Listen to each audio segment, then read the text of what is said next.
नमस्कार साथियों, स्वागत है आपके अपने छोटे से प्यारे से यूट्यूब परिवार में। आज हम लोग पढ़ेंगे लेसन 4 संधारित्र और स्थिर विद्युत जनित्र। संधारित्र का उपयोग हम लोग सब कोई करते हैं और संधारित्र के बिना हमारा पंखा जो है चलने वाला नहीं है आज के समय में।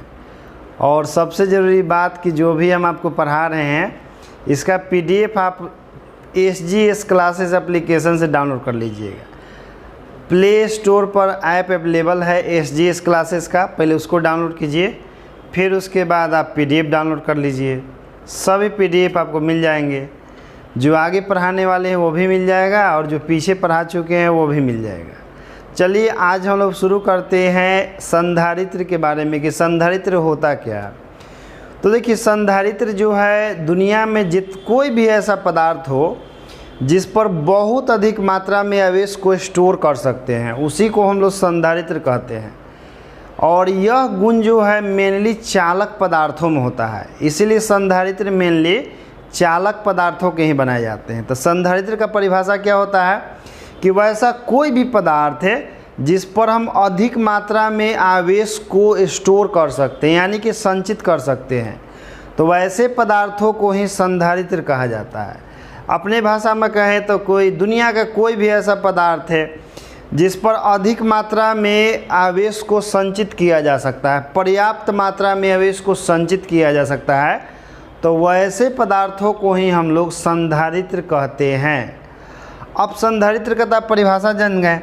अब जैसे मान लीजिए कि यह कोई आपका चालक है और जिस पर हम आवेश को स्टोर कर रहे हैं। जैसे मान लेते हैं कि चालक है और इस पर हम बहुत अधिक मात्रा में आवेश को स्टोर करना चाहते हैं, तो जब भी हम इस पर आवेश को स्टोर करेंगे तो इस पर यहाँ पर विद्युत क्षेत्र हो जाएगा, क्योंकि आवेश जहाँ होता है उसके चारों ओर क्या हो जाता है, विद्युत क्षेत्र हो जाता है।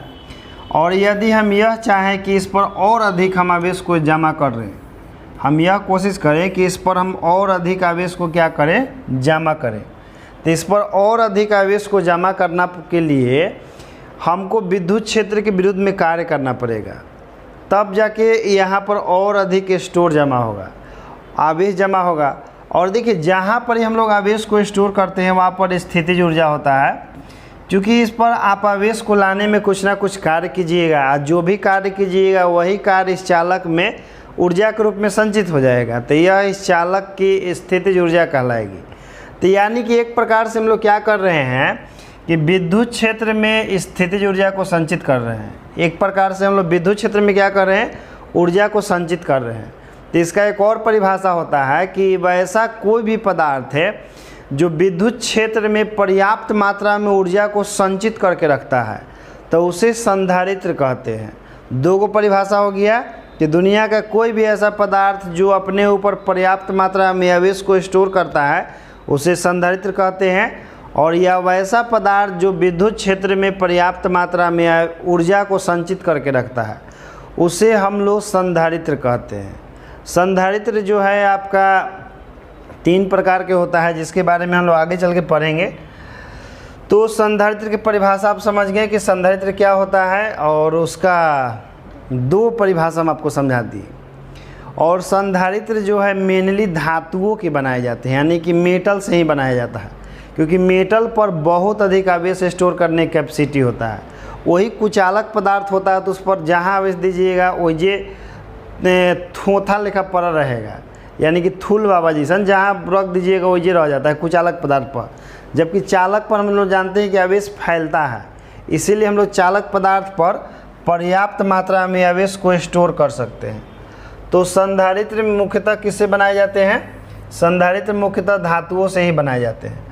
अब देखिए, विद्युत धारिता है, विद्युत धारिता को हम लोग कहते हैं इलेक्ट्रिक कैपेसिटेंस कहते हैं, विद्युत धारिता को इलेक्ट्रिक कैपेसिटेंस कहते हैं।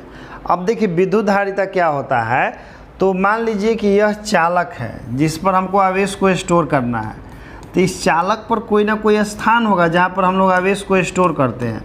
देखिए, आप लोग धारिता का मतलब पढ़े होंगे 10वां क्लास में क्षेत्रमिति में, 10वां क्लास में क्षेत्रमिति में धारिता का मतलब आयतन आपको बताया गया होगा कि धारिता का मतलब क्या होता है, आयतन होता है।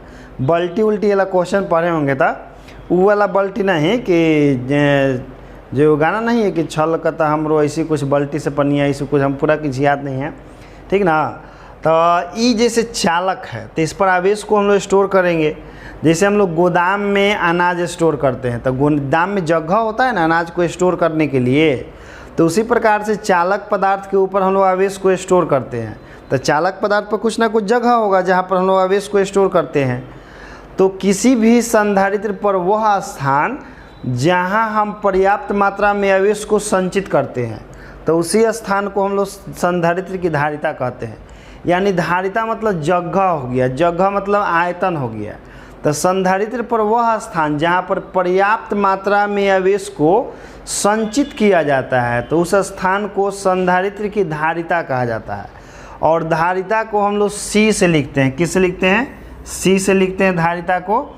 और इसका ऐसा ही मात्रक जो होता है आपका कूलम प्रति वोल्ट होता है। इसका ऐसा ही मात्रक कूलम प्रति वोल्ट होता है, जिसको हम लोग फैराड कहते हैं। क्या कहते हैं? फैराड कहते हैं। और यह आपका एक अदिश राशि होता है। और इसका बीमा हम आगे निकाल के आपको बताएंगे कि इसका बीमा कितना होता है। तो धारिता क्या हुआ कि किसी भी संधारित्र पर वह स्थान जहाँ पर हम लोग पर्याप्त मात्रा में आवेश को स्टोर करते हैं तो उस स्थान का नाम हो गया धारिता। धारिता को हम लोग सी से लिखते हैं। तो विद्युत धारिता को सी से लिखते हैं, याद रखिएगा। और यह एक अदिश राशि है जिसका ऐसा ही मात्रक कूलम प्रति वोल्ट होता है, जिसे हम लोग फैराड भी कहते हैं। और इसकी बीमाएँ जो होती है M inverse, L inverse too, T square और A⁴ होता है।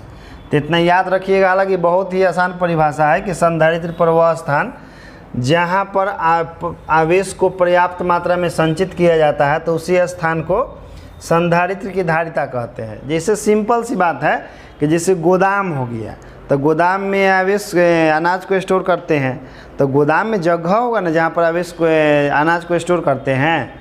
तो इसी संधारित्र पर हम लोग आवेश को स्टोर करते हैं, लेकिन संधारित्र पर कुछ जगह होगा जहाँ पर आवेश को स्टोर करते हैं तो वही जगह के नाम का है संधारित्र की धारिता। अब देखिए एक और बात इसमें आपको समझने योग्य है कि जैसे मान लीजिए कि यह आपका इस संधारित्र है, मान लीजिए कि यह आपका संधारित्र है और इस पर आवेश का मान के चलते हैं कि 10 कूलम है।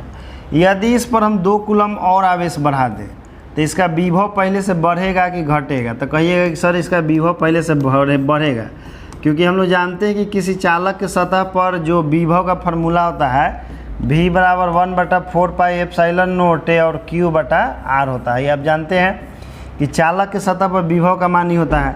यदि चालक पर हम लोग आवेश के मान को बढ़ाएंगे तो विभव का मान इस पर बढ़ेगा, चालक पर।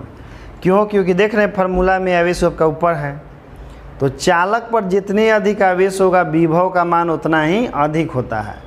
तो यानी कि हम लोग कह सकते हैं कि किसी चालक का जो विभव होता है उस पर के आवेश के समानुपाती होता है। किसी चालक का विभव उसके आवेश के समानुपाती होता है। तो संधारित्र के धारिता की एक और परिभाषा होता है कि किसी चालक पदार्थ को दी जाने वाली आवेश की वह मात्रा जिससे चालक का विभव एकांक से बढ़ जाता है। एकांक से मतलब पहले से बढ़ जाता है। तो किसी चालक पदार्थ पर जब आवेश दीजिएगा तो उसका विभव पहले से बढ़ जाता है। यानी कि हम लोग कह सकते हैं कि विभव जो है आवेश के डायरेक्टली प्रोपोर्शनल होता है, समानुपाती होता है। तो समानुपाती के चिन्ह को हटाने के लिए हम लोग एक नियतांक रखते हैं C, और C को हम कहते हैं संधारित्र की धारिता। इसमें आपका C क्या है? नियतांक है।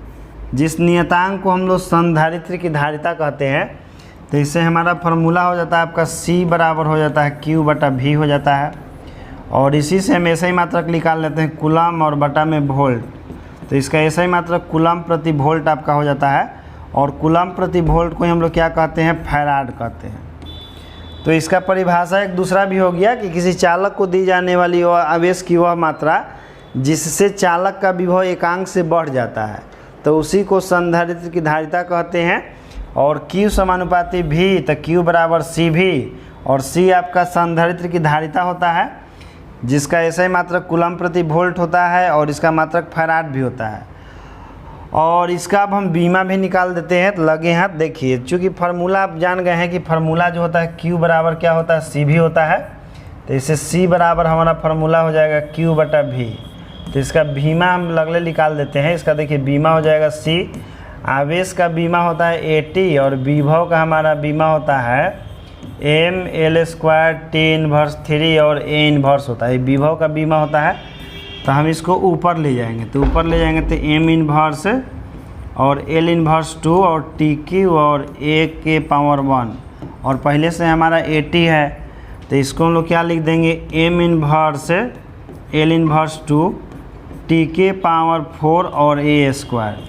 तो ये आपका हो गया संधारित्र की धारिता की बीमा हो गया। ऐसा ही मात्रक बता ही दिए हैं कि 2 होता है वो कूलम प्रति वोल्ट होता है और एक आपका फैराड भी होता है। ऐसा ही मात्रक इसका जरूर याद रखिएगा, एग्जाम में बड़ी पूछता है आपका इसका ऐसा ही मात्रक। और डायमेंशन भी याद रखिएगा, क्योंकि इसकी यही ऐसा राशि है जिसका ऐसा ही मात्रक और डायमेंशन में से दोनों में से कोई एगो पक्का हर साल एग्जाम में पूछता है। साथ में ये भी पूछता है कि सदिश राशि है कि अदिश राशि है। देखिए वही परिभाषा आपका यहाँ भी लिखा हुआ है कि किसी चालक को दी जाने वाली आवेश की वह मात्रा जिसे चालक का विभव एकांक से बढ़ जाता है, तो उससे को हम लोग चालक की विद्युत धारिता कहते हैं। और जानबे करते हैं कि धारित आपका Q समानुपाती V होता है, तो उससे हमारा एक फार्मूला निकल गया, इसका ऐसे ही मात्रक निकल गया, बीमा निकल गया, याद रखिएगा। एक नोट है कि संधारित्र की धारिता का ऐसा ही मात्रक कूलम प्रति वोल्ट या कूलम वोल्ट इनवर्स होता है, जिसे हम लोग फैराड कहते हैं। देखिए एक होता है फैराड, तो जो फैराड आपका होता है ना, तब फैराड आपका होता है धारिता का होता है। किसका होता है? धारिता का होता है। और एक वो आपका होता है फैराडे। ये वो क्या होता है दोस्तों? फैराडे। तब फैराडे जो है आवेश का मात्रक होता है, याद रखिएगा। दोनों को याद रखिएगा क्योंकि दोनों में का बहुत समानता है। तनी सा खाली गड़बड़ाया फैराड और फैराडे में, तो 1 नंबर आपका सूखले चल जाएगा। तो याद रखिएगा कि फैराड जो है विद्युत धारिता का मात्रक है और फैराडे जो है विद्युत आवेश का मात्रक है। इसके बारे में आप केमिस्ट्री में भी पढ़े होंगे कि 1 फैराडे बराबर होता है आपका, फैराडे बराबर होता है 96,500 कूलम।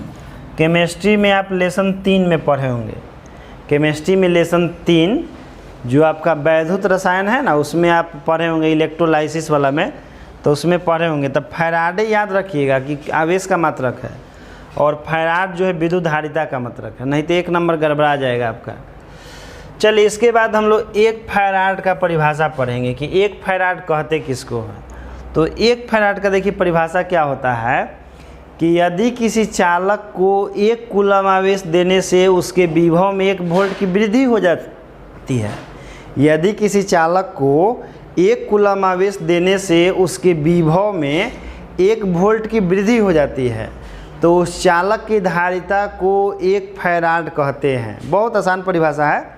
यदि किसी चालक को 1 कूलम आवेश देने से उसके विभव में 1 वोल्ट की वृद्धि हो जाती है, तो उस चालक के धारिता को 1 फैराड कहते हैं। तो चूँकि हम लोग जान गए हैं कि फार्मूला Q बराबर CV होता है और C बराबर फार्मूला आपका होता है Q/V, तो इसके C के जगह हम लिख देते हैं 1 फैराडे और यहाँ 1 कूलम बटा में 1 वोल्ट आपका हो जाएगा। तो हमारा हो जाएगा 1 कूलम बटा 1 वोल्ट बराबर 1 कूलम पर वोल्ट, यानी कि 1 कूलम वोल्ट इनवर्स। तो याद रखिएगा कि 1 फैराड बराबर हमारा क्या हो गया दोस्तों? 1 कूलम प्रति वोल्ट कहिए चाहे 1 कूलम वोल्ट इनवर्स कहिए।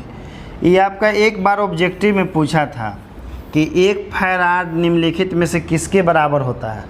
तो 1 फैराड आपका 1 कूलम प्रति वोल्ट के बराबर होता है। ये एक बार ऑब्जेक्टिव में पूछा था और इस टाइप का क्वेश्चन बराबर कोई ना कोई पूछते ही रहता है।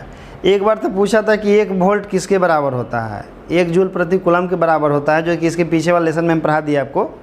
तो ऐसा नहीं आसान क्वेश्चन पूछता है, लेकिन नहीं याद रहेगा तो यही सब गड़बड़ा जाता है। तो याद रखिएगा 1 फैराड का परिभाषा भी और इसका मान भी, क्योंकि दोनों आपके लिए बहुत इंपॉर्टेंट है और हम नहीं चाहते हैं कि आपका एग्ज़ाम में एक भी नंबर छूटे। चलिए अब हम पढ़ेंगे विद्युत धारिता के कुछ छोटे एवं बड़े मात्रक। तो खैर ये तो आपका याद करने वाला है, तो याद कर लीजिएगा। 1 मिली फैराड बराबर आपका होता है 10 के पावर -3 फैराड। मिली फैराड को 1 mF से लिखते हैं। और 1 माइक्रो फैराड बराबर आपका होता है 1 माइक्रो फैराड बराबर 10 के पावर -6 फैराड। और 1 नैनो फैराड बराबर होता है 10 के पावर -9 फैराड। और 1 पिको फैराड बराबर होता है 10 के पावर -12 फैराड, और 1 किलो फैराड बराबर आपका होता है 10 के पावर 3 फैराड, और 1 मेगा फैराड बराबर होता है 10 के पावर 6 फैराड। तो कहिएगा कि सर ये सब हम काहे लिए याद करेंगे, याद करे पड़ेगा, कहे एकरा से एगो ऑब्जेक्टिव क्वेश्चन आता है, नहीं याद कीजिएगा तो 1 नंबर सूखले चल जाएगा। अब देखिए क्वेश्चनवा कैसे आता है इसका, देखिए क्वेश्चनवा है कि 1 फैराड कितने मिली फैराड के बराबर होता है, 1 फैराड कितने मिली फैराड के बराबर होता है। तो एक आंसर चलिए हम झाँक लेते हैं, ठीक ना। एक आंसरवा झाँक ले हैं और हम ऑप्शन दे देते हैं 10 के पावर -3, अब बी में 10 के पावर 3, और सी में आपका 10 के पावर 6, और डी में 10 के पावर -6। अब आपको एकरे में से बताना है कि 1 फैराड कितने मिली फैराड के बराबर होता है। तो अभी तो आप पढ़े हैं कुछ और ही, तो देखिए इसका आंसर हम बना के आपको बताते हैं। जिसे हम लोग जानते हैं कि 1 मिली फैराड बराबर होता है 10 के पावर -3 फैराड, लेकिन आपसे ये नहीं पूछा है कि 1 मिली फैराड कितने फैराड के बराबर होता है, आपसे उल्टा पूछा है कि 1 फैराड कितने मिली फैराड के बराबर होता है। देख रहे हैं चला कि इसका, तो चलिए इसको देखिए हम ऐसे लिख सकते हैं कि 1 मिली फैराड बराबर 10 के पावर -3 गुना 1 फैराड। अब 10 के पावर -3 को हम लोग भागा में भेज देंगे यहाँ पर, तो ये 10 के पावर -3 आपका नीचे आ जाएगा और यहाँ 1 फैराड बचेगा। ये 10 के पावर -3 को हम ऊपर ले जाएंगे तो प्लस हो जाएगा, और गुना में 1 मिली फैराड, अब बराबर में यहाँ 1 फैराड हो जाएगा। तो यहाँ देखिए 1 फैराड बराबर आपका हो जाएगा 10 के पावर 3 मिली फैराड। तो हमारा क्वेश्चन में पूछा था कि 1 फैराड कितने मिली फैराड के बराबर होता है। तो देखिए 1 फैराड हमारा 10 के पावर 3 मिली फैराड के बराबर है।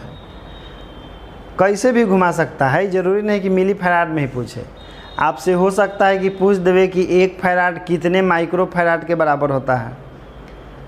तो नहीं घुमावे लेके जानिएगा तो आपको ही घुमा देगा, आप नहीं घुमाइएगा तो आपको ही घुमा देगा, समझ रहे हैं। तो ये मत समझ लीजिएगा कि 10 के पावर -3 वाला याद कर ली तो वही आंसर हो जाएगा। फिजिक्स में क्वेश्चन घुमाता है, आप नहीं घुमाइएगा तो आपको ही घुमा देगा। घूम के कहिएगा कि सही मारे हैं, पता चला कि चेक हुआ तो गलती निकल गया, मामला गड़बड़ा जाएगा। 1 नंबर की बात है, एक के नंबर आते हैं तो ढेर नंबर हो जाता है। चलिए एक और क्वेश्चन हम बताते हैं आपको, उसका आंसर बताइएगा आप। क्वेश्चन आपका है कि 1 फैराड कितने माइक्रो फैराड के बराबर होता है। क्वेश्चन सुन लिए, 1 फैराड कितने माइक्रो फैराड के बराबर होता है। इसका ऑप्शन कमेंट बॉक्स में दीजिएगा, ठीक इसी प्रकार से बनेगा, लेकिन कमेंट बॉक्स में छाप दीजिएगा आप लोग, हम समझ जाएंगे कि हाँ आप लोग को समझ में आ गया है। क्वेश्चन समझ गए हैं कि 1 फैराड कितने माइक्रो फैराड के बराबर होता है, छाप दीजिएगा याद करके, समझ गए। अब चलिए अब हमको निकालना है गोलीय चालक की धारिता। देखिए गोलीय चालक की धारिता हम लोग निकालने जा रहे हैं, और गोलीय चालक की धारिता निकालने के लिए हम सबसे पहले क्या करते हैं कि वो गोलीय चालक बनाते हैं। मान लेते हैं कि आपका ये गोलीय चालक है, हालांकि पूरा गोल नहीं है, लेकिन मान लेते हैं कि गोलीय चालक है। एक त्रिज्या हम R मान लेते हैं, और इसके सतह पर हम आवेश मान लेते हैं कि चालक के सतह पर आवेश आपका Q है। चालक के सतह पर हम आवेश मान लिए हैं कि चालक के सतह पर आपका आवेश है Q है, और इसके सतह पर विभव का मान V है, और गोला के नाम दे देते हैं A। और जानबे करते हैं कि चालक के सतह से उत्पन्न विद्युत क्षेत्र रेखाएं बाहर की ओर गमन करती है इस प्रकार से, और चालक के अंदर में विद्युत क्षेत्र का मान 0 होता है। ये तो आप जानते हैं कि जब आवेश का वितरण गोले के सतह पर होता है तो अंदर में विभव का मान 0 नहीं होता है, लेकिन विद्युत क्षेत्र का मान 0 होता है।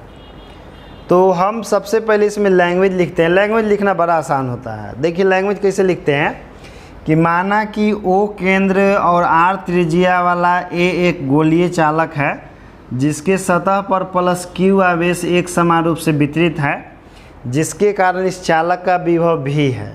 कितना आसान है मानना। माना कि O केंद्र और R त्रिज्या वाला A एक गोलीय चालक है जिसके सतह पर प्लस Q आवेश एक समान रूप से वितरित है, जिसके कारण इस चालक का विभव भी है। इतना तो आप जानते हैं। इसके बाद देखिए हम लोग क्या करते हैं कि आप भी जानते हैं कि जब आवेश चालक के सतह पर होता है तो विभव का फार्मूला होता है V = 1/4πε0 और Q/r, ये तो आप जानते हैं। तो इससे हम लोग क्या करते हैं कि यहाँ पर V का मान लिख दिए हम, और हम लोग जानते हैं कि किसी भी चालक की धारिता जो होता है, किसी भी चालक की धारिता क्या होता है, चालक की धारिता C बराबर आपका होता है Q/V होता है। अब देखिए हमको क्या करना है, नहीं कि इसमें V के मान पुट कर देना है। इसमें V के हम लोग मान पुट कर देंगे तो ऊपर में हमारा Q है और नीचे में V का मान रख दीजिए कितना, 1/4πε0 और ये आपका Q/r। तो ये पूरा पलट के ऊपर चल जाएगा, तो C बराबर हो जाएगा Q इंटू में 4πε0 और इंटू में R, और नीचे में हमारा क्या बचेगा, केवल Q बचेगा। तो E वाला Q से E वाला Q हमारा कैंसिल हो जाएगा। तो देखिए हमारा क्या बचा, यहाँ पर हमारे पास बचा C बराबर 4πε0 इंटू में R। तो E आपका हो गया गोलीय चालक की धारिता C बराबर 4πε0 इंटू R। इससे न्यूमेरिकल आता है एग्जाम में, एगो तो हर साल आता है एक से C बराबर 4πε0 R से। तो याद रखिएगा कि किसी गोलीय चालक की धारिता C बराबर 4πε0 इंटू R होता है। अब देखिए इससे जुड़ा हुआ हम आपको एगो नोट बताते हैं जो आपके एग्ज़ाम में कई बार आया हुआ है। नोट क्या है कि 4πε0 जो है ना आपका, ये एगो नियतांक है। 4πε0 क्या है दोस्तों, एक नियतांक है। और जब हम लोग नियतांक को हटाते हैं तो यहाँ पर हम लोग प्रोपोर्शनल का साइन लिखते हैं।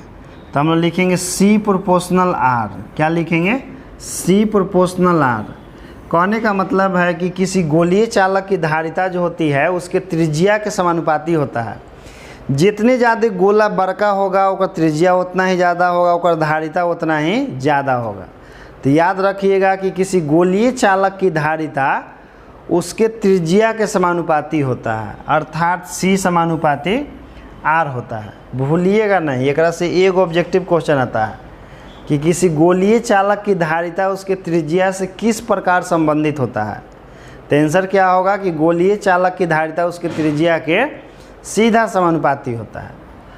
अब इसमें देखिए एक और चीज़ आपको जानना है, हालांकि देखिए जो हम डिराइव किए वही फार्मूला यहाँ पर लिखा हुआ है, और एक चीज़ आपको और जान लेना चाहिए। जैसे हम लोग जानते हैं कि 1/4πε0 का जो मान होता है 9 × 10⁻9 होता है।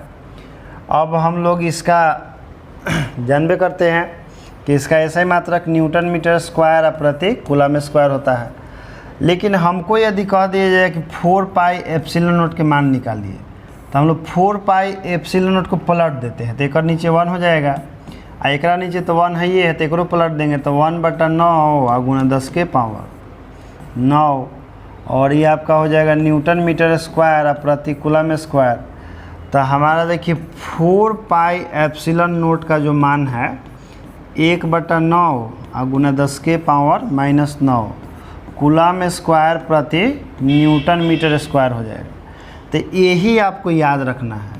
हालांकि एग्ज़ाम में आपका ये भी बहुत बार पूछा है कि 1/4πε0 के मान क्या होता है, तो एक मानवा तो 9 × 10⁻9 होता है, याद रखिएगा। लेकिन केवल 4πε0 के मान पूछे तो 1/9 × 10⁻⁻9 कूलम स्क्वायर प्रति न्यूटन मीटर स्क्वायर, यह भी आपका एग्ज़ाम में पूछा हुआ क्वेश्चन है। बहुत ऑब्जेक्टिव पूछता है भाई, क्या बताएं, ठीक ना। छोटा छोटा बात से इतना ऑब्जेक्टिव पूछता है ना कि विद्यार्थी लोग यदि बढ़िया से नहीं पढ़ ले रहे कॉन्सेप्ट के साथ है तो कहीं ना कहीं फंस ही जाएगा एक आध गो ऑब्जेक्टिव में। यही से हर कॉन्सेप्ट को क्लियर करके पढ़ना बड़ा ज़रूरी है, और नहीं पढ़ ले रहिएगा तो फंस गए छोटे छोटे बात में, तो वही आपको फिर भारी लगेगा। तो कुछ है नहीं, बस छोटा छोटा पॉइंट है जिसको इग्नोर मत कीजिएगा, जिसको हम कह रहे हैं, क्योंकि सब कभी ना कभी एग्ज़ाम में आपका आया हुआ है।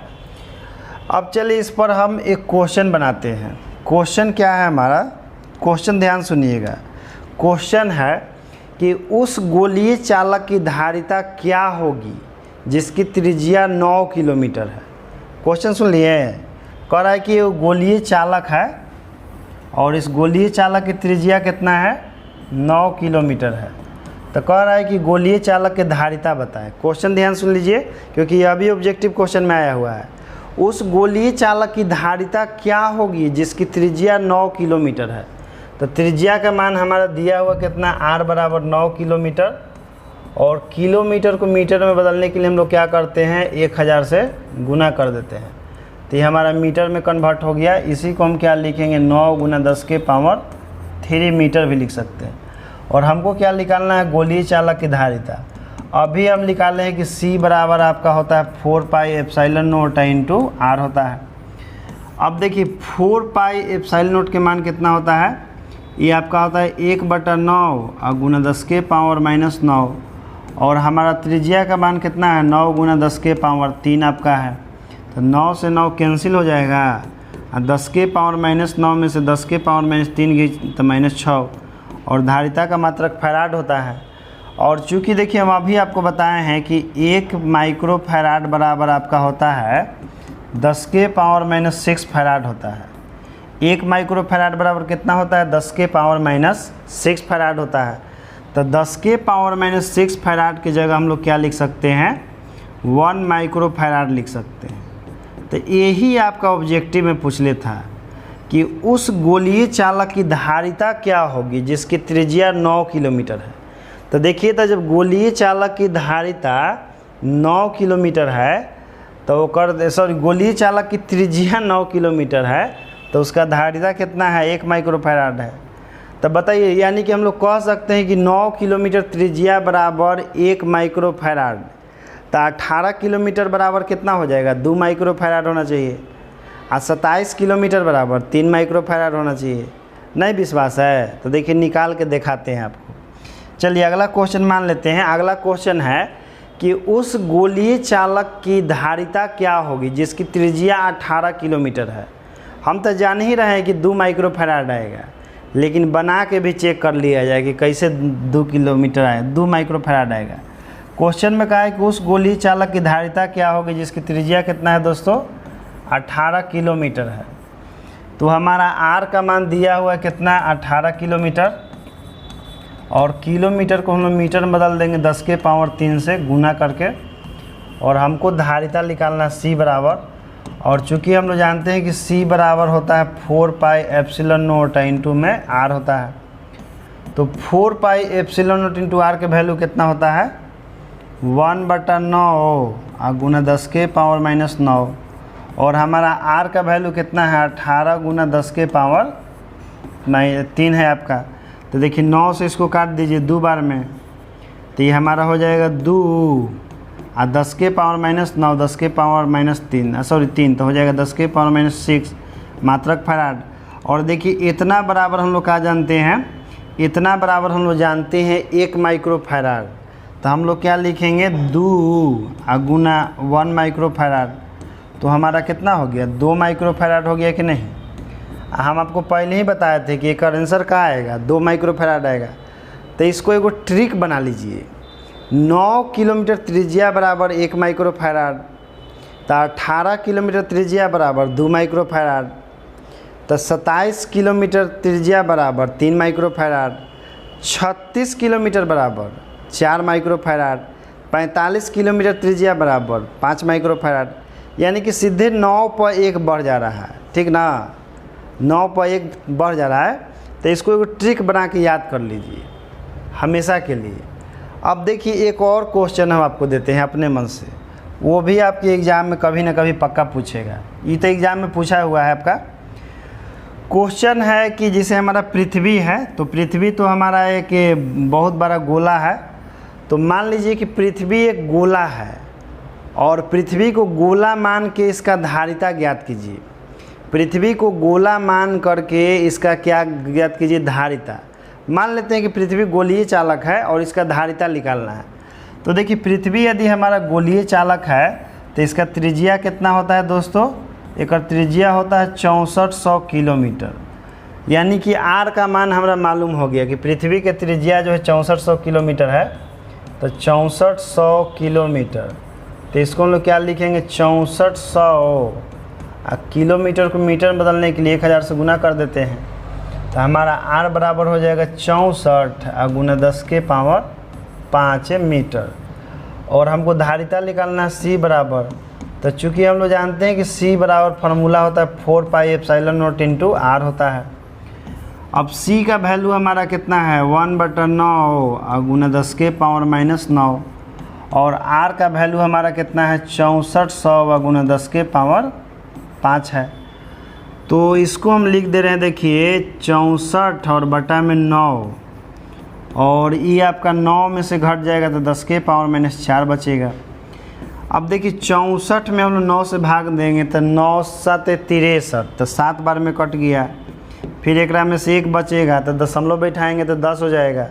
तो 10 को एक बार में काटेंगे 9 से तो फिर 1 बचेगा, फिर ओकरो काटेंगे तो फिर 1 1 ऐसी बार बार आते जाएगा। यानी कि हमारा इतना फैराड आया, लेकिन आंसर अभी ये नहीं है, आंसर तो हमारा आऊ अभी आगे है। तो चलिए आंसर तक पहुँचते हैं। c बराबर, इसको देखिए हम लिख सकते हैं, जैसे यहाँ 2 अंक दशमलव है ना, तो यहाँ नेगेटिव पावर 2 को बढ़ जाएगा, दशमलव हटाएंगे तो 10 के पावर -6 फैराड हो जाएगा। और चूँकि हम आपको बताए हैं कि 1 माइक्रो फैराड बराबर कितना होता है भाई 10 के पावर -6 फैराड होता है। 1 माइक्रो फैराड बराबर 10 के पावर -6 फैराड होता है। और देखिए हमारा 10 के पावर -6 फैराड यहाँ है, तो इसको हम क्या लिख सकते हैं 711 और गुना में 1 माइक्रो फैराड, तो हमारा क्या हो जाएगा 711 माइक्रो फैराड। इसको आप याद कर लीजिएगा, क्योंकि पृथ्वी से जुड़ा हुआ कोई भी चीज़ होता है ना हमेशा कांस्टेंट होता है। पृथ्वी से जुड़ा हुआ कोई भी चीज़ कांस्टेंट होता है, वो कभी बदलता नहीं है। तो याद कर लीजिएगा कि पृथ्वी को यदि एक गोलीय चालक मान करके उसका धारिता ज्ञात किया जाए तो उस गोलीय चालक का धारिता कितना आएगा 711 माइक्रो फैराड आएगा। याद तो कभी एग्ज़ाम में पूछा नहीं, लेकिन हमको विश्वास है कि आपका 2024 एग्ज़ाम में ये पक्का पूछेगा कि पृथ्वी को एक गोलीय चालक मान करके उसका धारिता ज्ञात करें, तो 711 माइक्रो फैराड याद रखिएगा। या यह भी पूछ सकता है कि यदि पृथ्वी को एक समान गोलीय चालक माना जाए तो उसकी धारिता कितनी होगी ऑब्जेक्टिव में, तो याद रखिएगा कि 711 माइक्रो फैराड पृथ्वी के धारिता होता है। बढ़िया से याद कर लीजिएगा, मजाक में नहीं, सीरियस बता रहे हैं। मेरा एक प्रेडिक्शन है, क्योंकि आज तक ही पूछा नहीं है, और एग्ज़ाम में आजकल वही क्वेश्चन में पूछ रहा है जो आपका नहीं पूछ लेता पहले। तो जो पहले नहीं पूछा था वो अब पूछ रहा है, इसलिए आप ध्यान रखिएगा, जो बता रहे हैं उसको इग्नोर मत कीजिएगा, नहीं तो आपका मामला जो है ना गड़बड़ा सकता है। समझ गए हैं? तो चलिए आज के लिए इतना ही, फिर हम आपसे मिलते हैं अगला वीडियो में। तब तक देखते रहिए। जय हिंद प्यारे साथियों।